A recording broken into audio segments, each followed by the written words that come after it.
welcome to 2RightAngles, your guide to creative advertising and junior advertising portfolios. We are your hosts. I'm Sarah.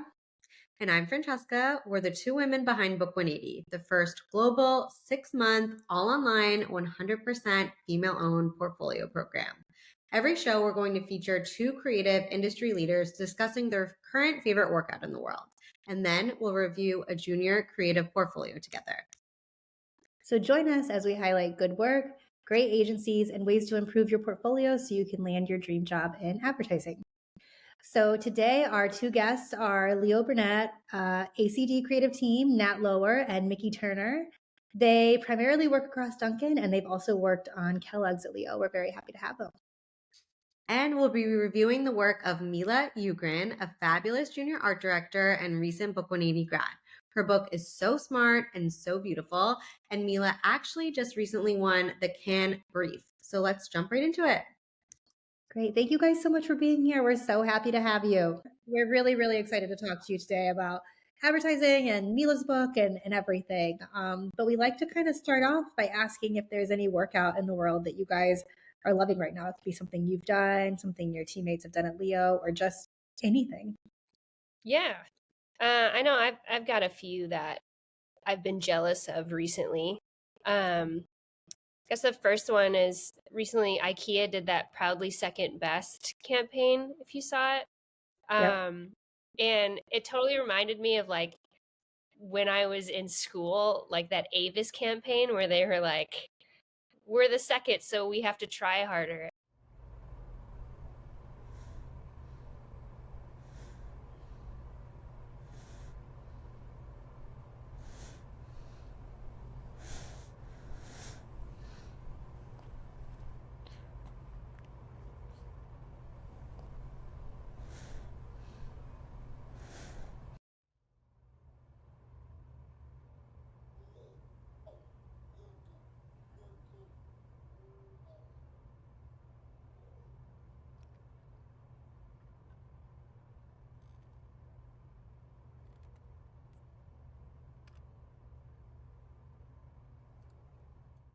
But I also just love that it's so true. Like, you're never going to beat mom and dad. And like the humility that comes with saying that. It's like, I like you as a brand better because you're saying like, yeah, we're not better than your mom. And I just like brands that are willing to like say things like that. It helps as a consumer to actually connect to them. I have some young children. Francesca has a baby as well. Well, now she's like a toddler, but can't even call her a baby anymore. But I felt that campaign in my core about like all the crap you buy for your babies that never get used. Like Never. the high chair. I mean, there was some really smart insights there about how like, yeah, the kids are just going to want to sit in your lap. They're just going to want to have you hold them to brush their teeth. But you got to be prepared. So you might as well buy from us and we'll proudly be second best. Like it's a very smart insight, you know? My basement is just like a graveyard of things now. She's oh my God. It's so funny. What about you, Nat? Anything out there you love? It's weird. I like little things that like scratch that like itch in my brain. And there's something I saw recently. I think it was Wonderman, Italy, and it was called the Stolen Collection. And it's like literally because like, and I have this, like we've all done this. I don't know if I should admit to criminal activity here, but like we've taken like a shot class, like from a bar when you were 21 years old, right? No. How do folks keep the memory of an epic night alive? By snatching a piece of it as a souvenir. I stole this in a pub in Ireland that I've stolen from restaurants. Yes, Milano knows and leveraged the situation, inviting exchange students who spend most of their nights in the same places with people from their same country to discover the most authentic Milanese nightlife. Introducing the Stolen Collection. A capsule collection of the 5 most typically stolen items during night hangouts that we launched with a video. Dear students, it's time to collect memories and something more. Discover the special collection. And distributed in the coolest nightlife spots in the city.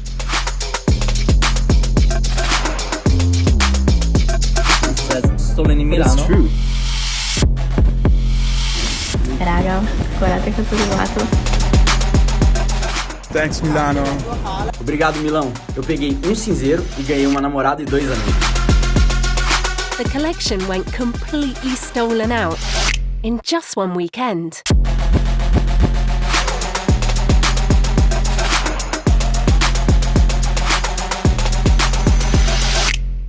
But don't worry, you'll still find its pieces in the homes of hundreds of exchange students.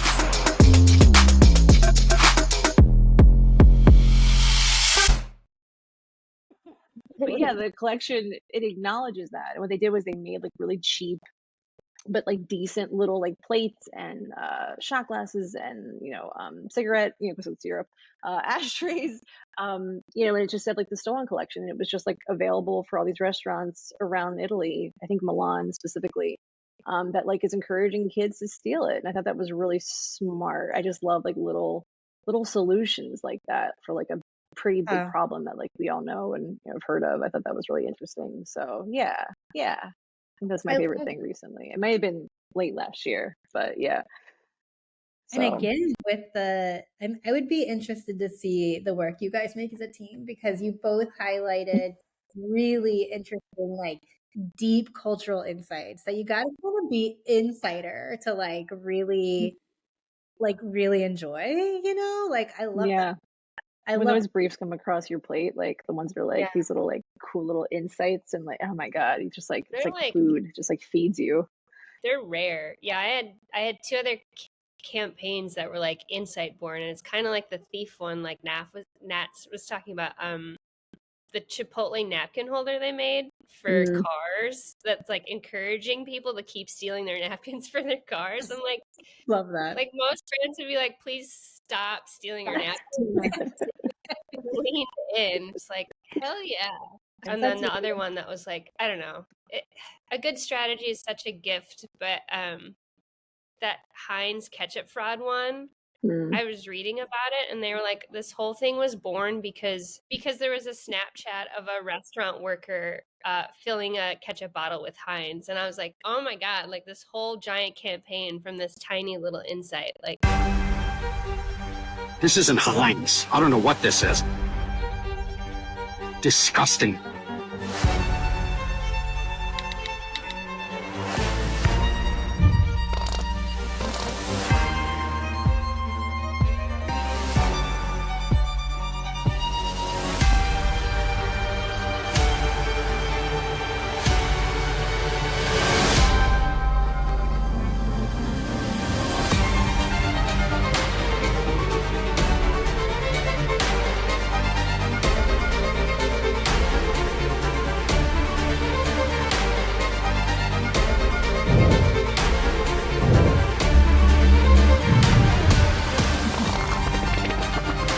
Heinz is really getting sick and tired of people trying to rip off their ketchup. You mean it's the actual restaurants? I've personally seen people do this before. What's this? Whoa.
Yeah.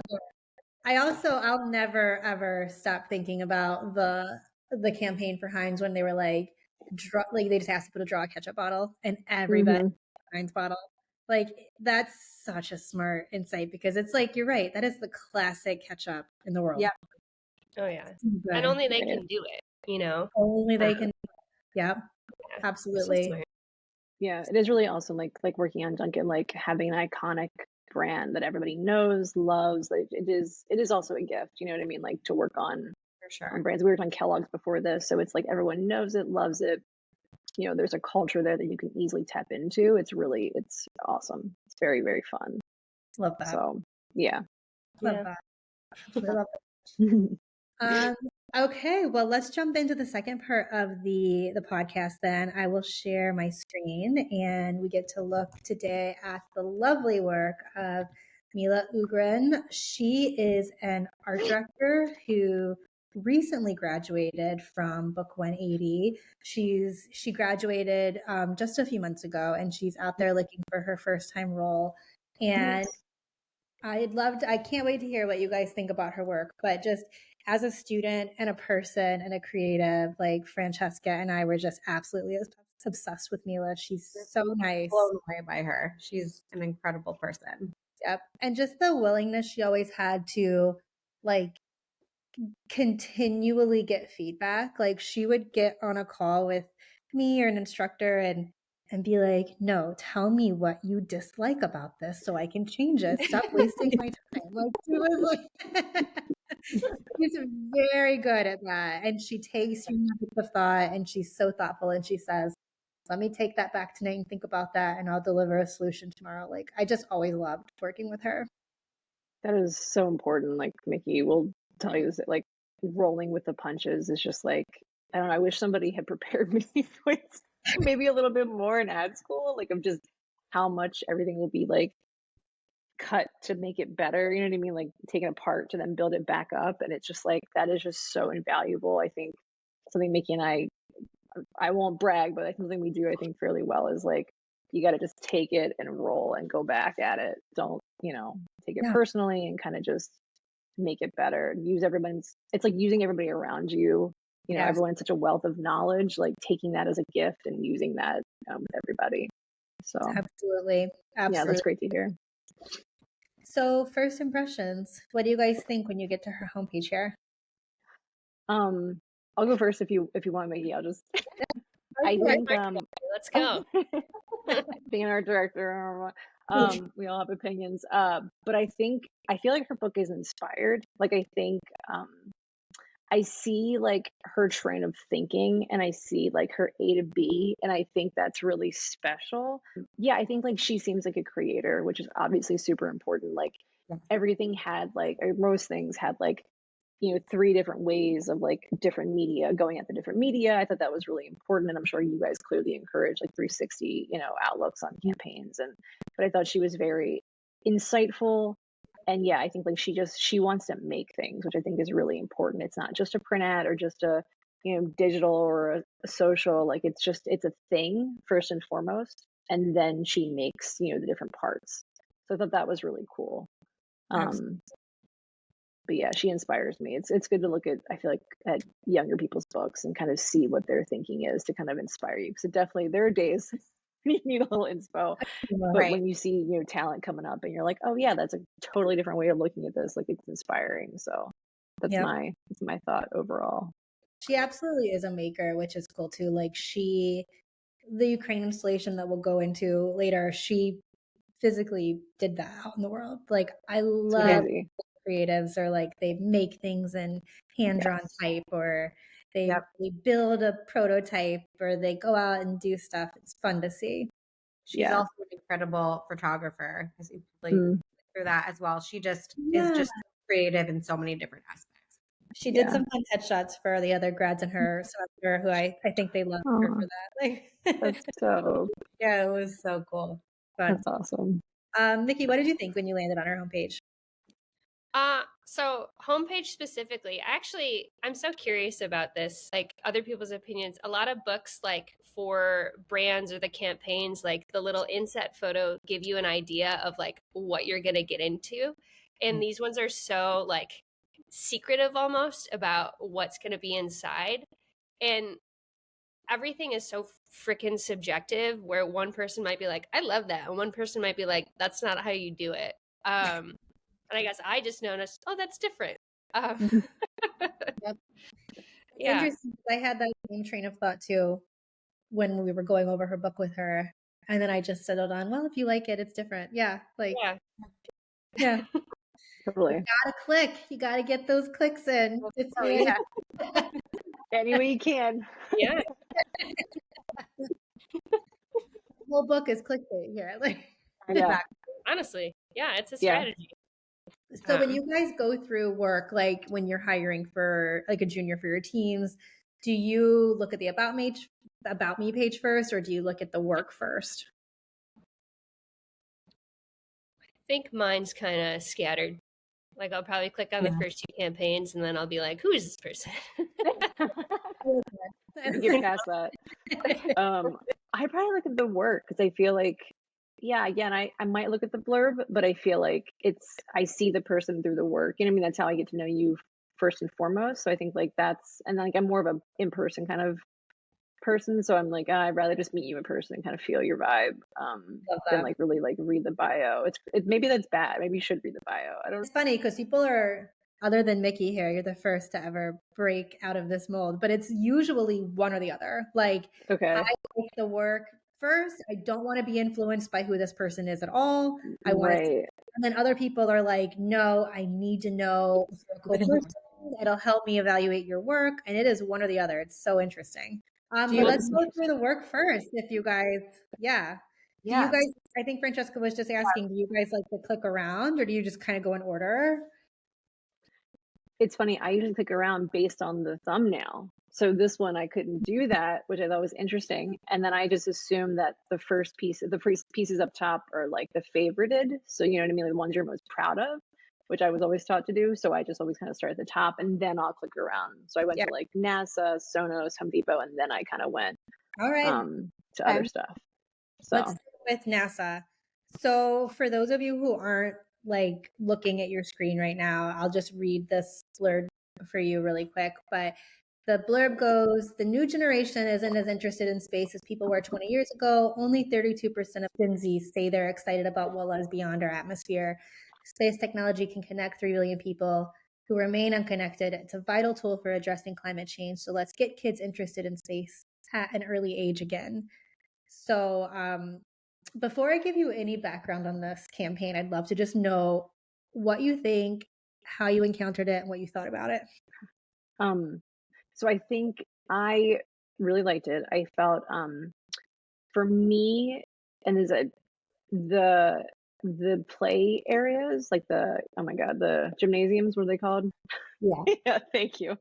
I thought like that was the hero, and I wish that had been first, you know what I mean? And this is just personal opinion. I thought that was dope because like you don't see space themed play areas like this. Like immediately I got the idea and I was like, oh, that's really fucking awesome. I wish that had been like the first photo, like up top, beautiful. You know what I mean? Like I was really impressed by that. And everything else is dope and it's cool. I just wish like that was like the first thing I immediately saw. I thought that was such a smart idea. And that felt like the hero to me, but I could be wrong. Maybe like the actual creation of the different parts in the alphabet is more the hero of the idea. I think of all the campaigns, this was like the most 360 of a campaign. Like I don't think there was an area that she didn't think about. And I do really appreciate, like I'm not an art director, but when there's so much design to it, like she designed her own typeface, that's cool. And it's everywhere throughout this, which is just beautiful.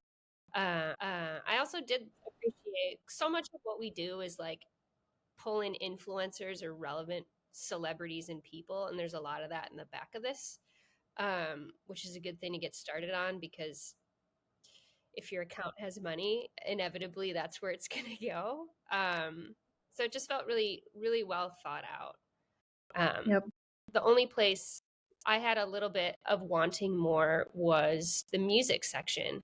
I felt like I wasn't really sure what the execution of that was going to be. It just kind of blipped on it, but then it's a photo of the play place, and I'm like, okay, so where does the music come in? maybe that's another place to pull in somebody who's like, helps kids think, and like there's a science behind like why we would use this type of music for this space camp, or I don't know, if there's a musician who like loves space or like Astro World, you know, something that would like tie this into the full campaign. Smart. That's really smart. Yeah, that's a good call out. Francesca, do you want to give them the background on this campaign? Yeah. So this was really cool. She actually created this typeface in like one of the first classes that we offer our students in typography. And she designed the whole thing. And, you know, we kind of took it and looked at it a little bit later in the semester. And she was just like, I absolutely love this. And I want to incorporate it in my book somehow. And Sarah and I were like, yes, we have to incorporate this somehow. But, you know, you don't want to just have maybe like a one-off that you created a typeface. We really wanted her to develop it out further. So she created this entire idea like on her own. Well, with her art direction, craft instructor, Erin Straka, props to you, but they came up with like this whole incredible idea together. And she is just amazing that from one, you know, typeface in like her very beginning class just flew into this whole campaign. And obviously you guys can see how 360 it is. So it was just really, really impressive. That's awesome. Wow. Yeah. So no brief or anything. That's crazy. Yeah, it's interesting to hear. You're absolutely right. She will let her watch this and talk to her about putting that hero image first. I think you're absolutely right. I do It's so interesting looking back on it now. We've been away from it for a couple of months too, and the reason the typeface was first is it's just what was first. It was first. Yeah. That's so funny. Yeah. Reordered. Right. Absolutely right. That's so a great call out. Yeah, it makes a lot of sense. But it was fun to see like the journey and you know, her head and Aaron's head as he like guided her as an instructor. But, you know, we started talking about maybe this is like a Rice Krispies brand. Like, what is this bubble fun? Like, where could it apply? Like, what could it be for? Could it be for like marshmallows? Like, and all of that just seemed a little first thought. And Aaron was like, what if it was more like a kids camp, like an experience? It feels very like, you know, like spacesuit, and it just kind of blew out from there. But even trying to think about, you know, and I think this is a good call out for students who are developing their books. If you have something cool like a typeface that you want to feature, what brands would work for that aren't super first thought, that maybe are a step removed from it, that could really benefit from a fun new typeface? That's super encouraging that you guys are doing that, your teachers, because like literally I designed a typeface in ed school. And it was called, I hate this, embarrassing. It was called Goblin. It was like all like kind of like drippy like type fonts that I like illustrated out, and like no one said anything about it. You know what I mean? Like all these teachers saw it, didn't say shit, but like but like that is just really encouraging to know that like they're looking at the whole, like whatever the student creates, like taking that and making it into something that's really encouraging, and that's, I don't know, that's really special to hear. Makes me happy. not to dog my school, but you know, I'm sure they were all limited time. I get it, but it's really nice to know.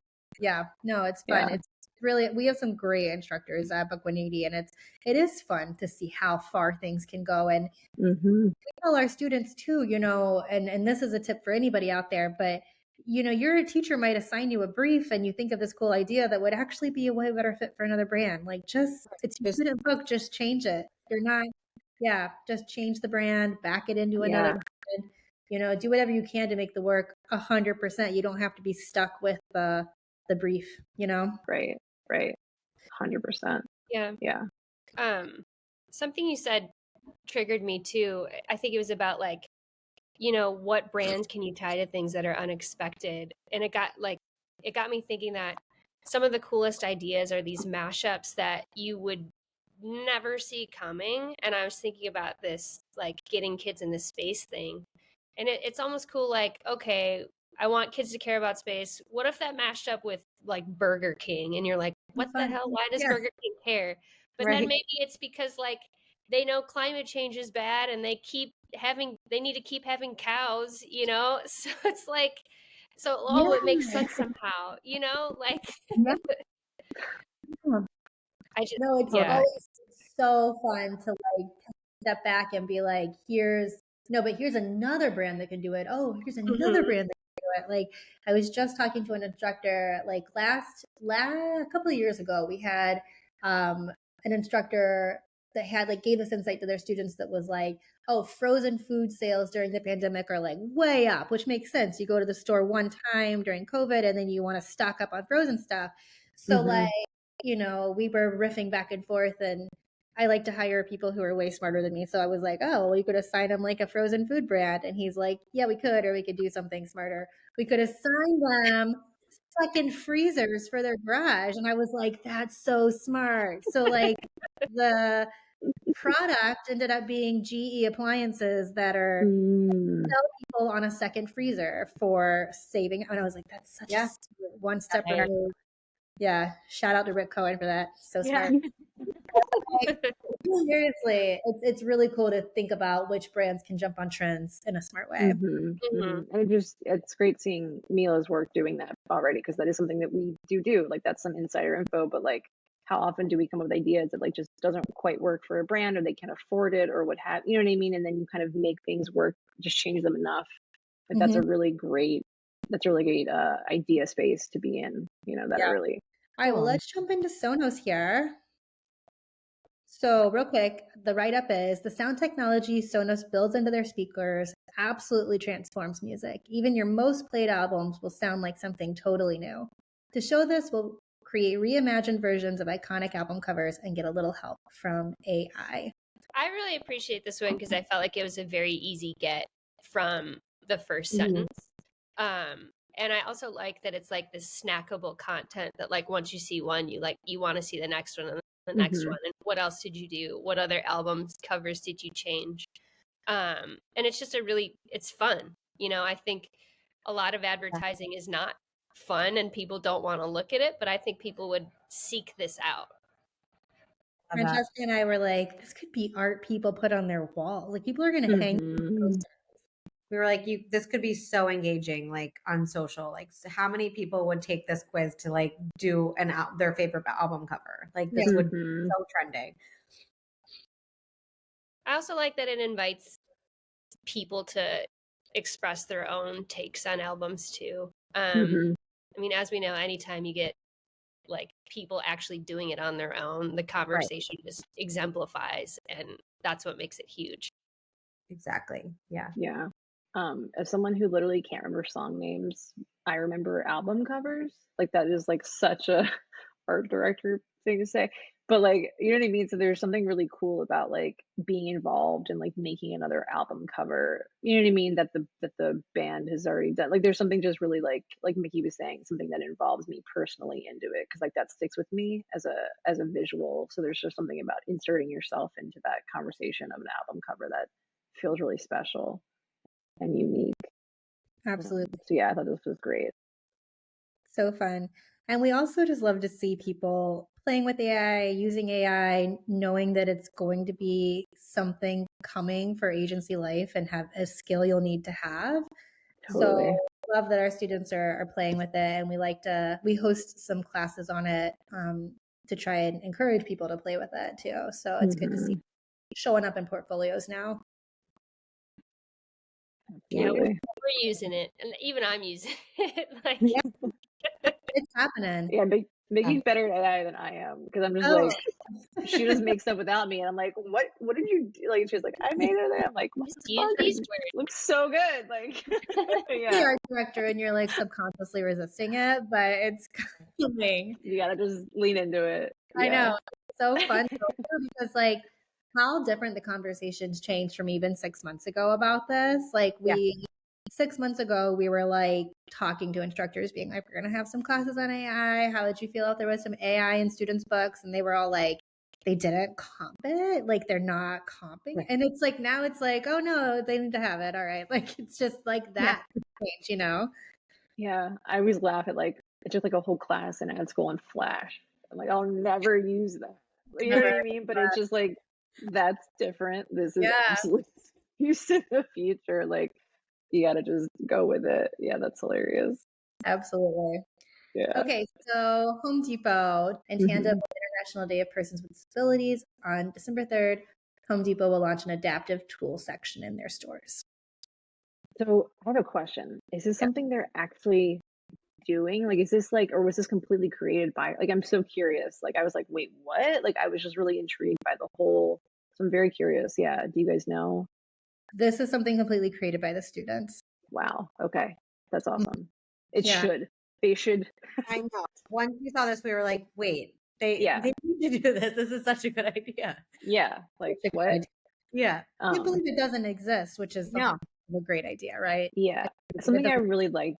Yeah, I can't believe that. Something I really liked about it was like, as soon as I saw it, my brain was like, oh, you could do this, or you could do that, or you should build a whole house made by people with disabilities. Like, I was just like going off my brain, like what you could do to blow this out. So it's just like this huge national campaign, like that really inspired me. And like to know that like this was all her like brainchild, I think is incredible.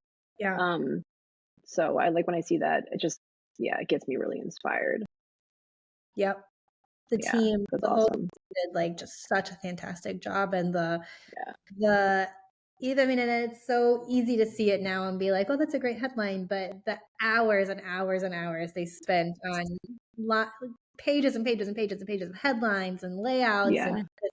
And it came together so beautifully in the end. I love this campaign so much. We actually use this campaign as an example in some of our presentations now because it's just so.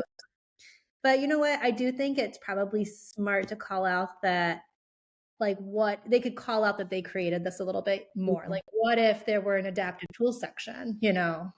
Right. Yes. Yeah. Love famous, like, you know, what if we'll create, you know, that kind of like language in there would be, it would be really great to know.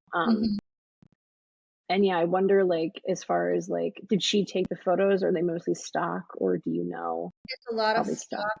A lot of stock. Okay. And AI. So a little Got bit it.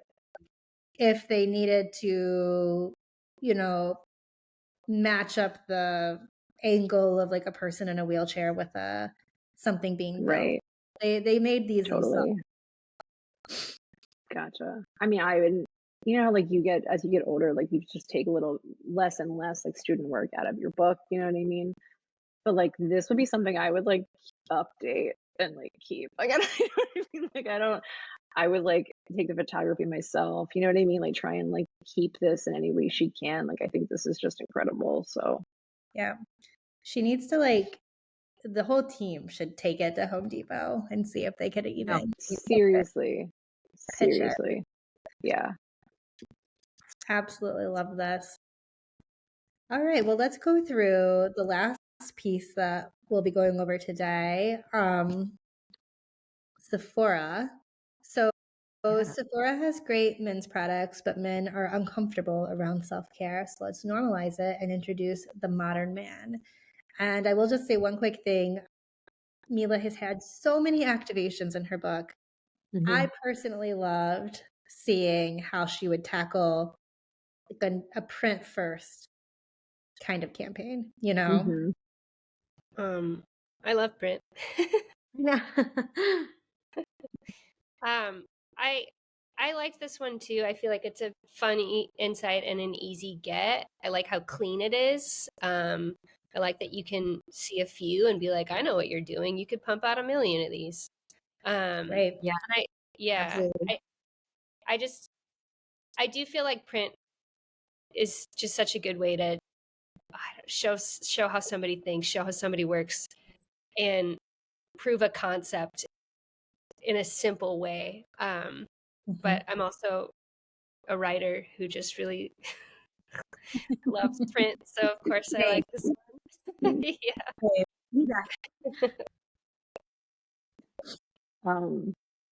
And as like Miki's saying, I agree. Like she's like still like distilled it so well into just like print, which is amazing. But I think like the simplicity of it is really nice. Like I think Sephora kind of has like a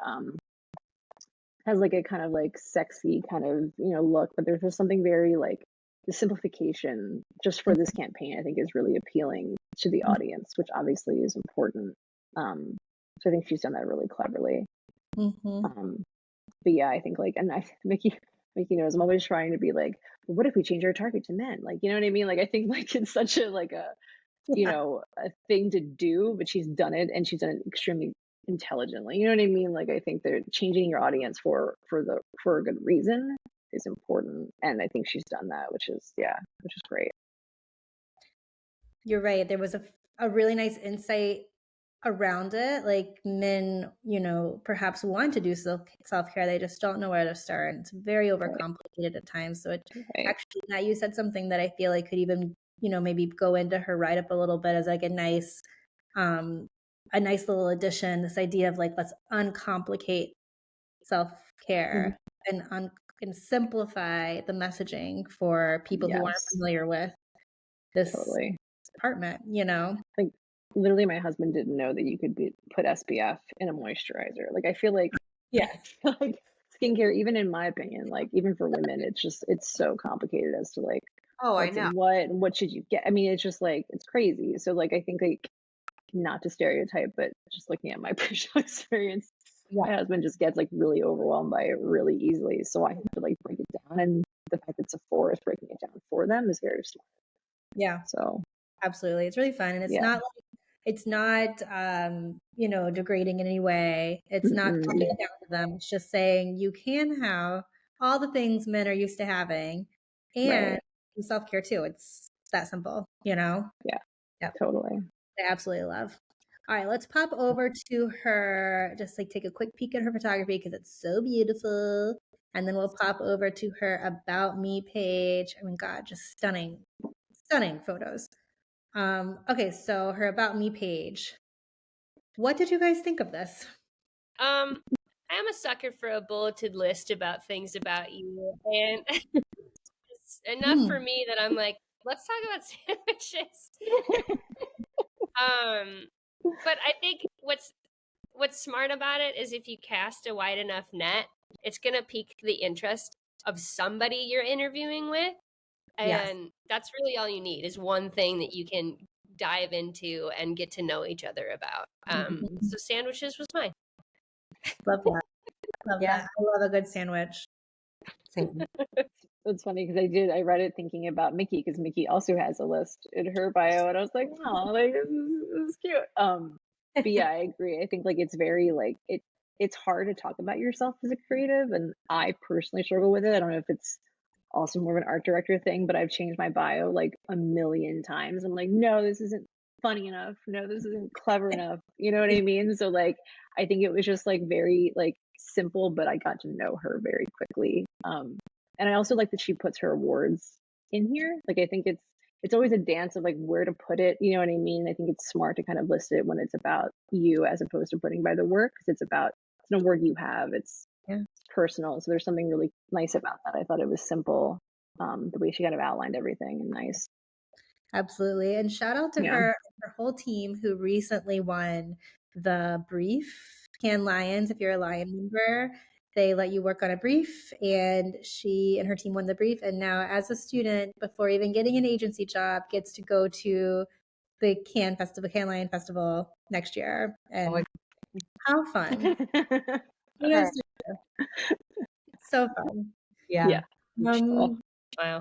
So jealous. All right. Well, moving into the final part of our podcast here for today, if we could kind of, think back on our whole conversation and think of maybe one piece of advice that we would have told ourselves in advertising school, or that juniors can hear to take forward, what do you think you would tell people? I've learned a lot of what I should have done differently through the interns and juniors that I now oversee. When I was an intern, I actually had to have 3 separate internships before I got hired. And a lot of it is because, like, I don't want to annoy people. I don't want to, like, bug you for things. I don't want to ask too much. I don't want to sound like an idiot. Like, and so I think it's just hard for people to get to know you, how you think, how you work. If you are good, if you're so worried about like how you come off. But like, I'm most impressed by interns that come up to me and be like, what else can I do? Or ask a million questions that on the other side, I'm like, of course you don't know this. Like, and just not to be afraid to ask this questions that you think are stupid, or like, oh, I should know what this acronym is, but I don't. It's like, come to us, ask us a million questions, try and find out as much as you can, and don't be nervous about being annoying, because you're not, you know? No, You're not. you're not. We tell Yeah. people that all the time. You're never going to annoy anybody. As long as you're nice and when you approach them first time, that's all that matters. Yeah, totally. Completely. I would say, I think something that we can learn, I mean, from Mila, I think like is that pursuing, taking the things that you are important to you and making that a focus, like a focus in your book, a focus of your work, a focus of like your time in advertising and your career. Like I think there's something really special about that. And as like someone looking at books, sometimes, you know, you see a lot of work and a lot of it's very inspired, but there is something really special about the fact that she's taken something personal and she's putting it forward, you know, in the things that she's showing other people. I don't know. I think there's something really, really great about that. And I think everyone can kind of learn from that. I think I did a little bit of that in my ad school days. I would like take like, you know, nonprofits and like do campaigns with them. And like, I think that was really important to me. And I think Miki and I still talk about this. We love like kind of like doing things that are just for good. So I think like whatever it is, whether that's it or something else that you're really into, whether it's sneakers or watches or activism, you know, I think showing that passion to other people, you know, even though you are monetizing it, I think is really special. So yeah, I would say do that more and show that to people more, and don't be afraid to pursue that. Love that. Yeah. So, and I also like that she went out and just made things. Like that is, I don't know. I was terrified to do that. So I think that is incredible to see. Mm-hmm. Yeah, it is keep doing that. Through a book when you can tell they've had fun and they've done it and they love it and they're passionate, like you said, you know. Yes. Yeah, yes.